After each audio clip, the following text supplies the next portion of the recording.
বিসমিল্লাহির রহমানির রহিম। মাসাইল শিক্ষা বিবাহ তালাক অধ্যায়। বিয়ের আগেই ছেলে ও মেয়ের সাথে সম্পর্ক গড়ে ওঠা। অনেক ক্ষেত্রে দেখা যায় যে বিয়ের আগেই ছেলে ও মেয়ের সাথে সম্পর্ক গড়ে ওঠে, তারা একত্রে চলাফেরা করে অথবা একসময় বিয়ে করে। এটা কি বৈধ? উত্তর, এটা সম্পূর্ণ অবৈধ এবং হারাম। কোনো মেয়ের সাথে বিয়ের আগে অবাধে মেলামেশা করা, একত্রে ভ্রমণ করা, নির্জনে চলাফেরা করা ইসলামের অকাট্যভাবে নিষিদ্ধ।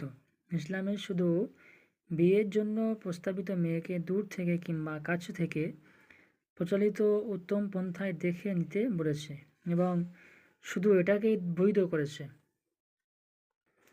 এ প্রসঙ্গে দ্রষ্টব্য সূরা আন-নূর আয়াত নম্বর 30-31। তো বোঝা গেল যে অনেক ক্ষেত্রে দেখা যায় যে বিয়ের আগেই ছেলে ও মেয়ের সাথে সম্পর্ক গড়ে ওঠে, তারা একত্রে চলাফেরা করে, তারপর অতপর একের সময় বিয়ে করে। এটা কি বৈধ? এটা সম্পূর্ণ অবৈধ। অর্থাৎ বিয়ের আগে একত্রে চলাফেরা করা এটা সম্পূর্ণ অবৈধ। কোনো মেয়ের সাথে বিয়ের আগে অবাধে মেলামেশা করা, একত্রে ভ্রমণ করা, নির্জনে চলাফেরা করা ইসলামে অকাট্যভাবে নিষিদ্ধ।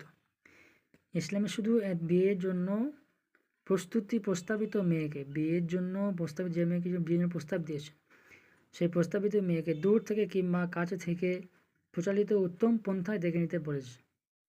শুধু এটাই বৈধ।